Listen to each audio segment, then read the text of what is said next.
इसका असल मकसद है कि बच्चों को ये बताया जाए कि वो मुस्तकबिल में कौन कौन से करियर को अपना सकते हैं, कौन कौन से क्षेत्र हैं जिसमें वो अपना करियर बना सकते हैं।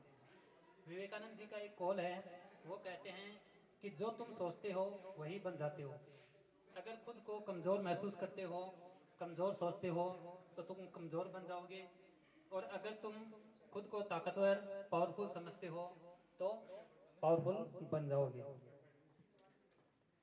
साइकोलॉजी का मानना है कि प्रत्येक बालक विशिष्ट होता है, सब में अलग अलग गुण होते हैं और सब में अलग अलग ही अवगुण होते हैं। बच्चा जब स्कूल में एडमिशन लेता है, दाखिला लेता है, उसके बाद में वो कई मरहले तय करता है।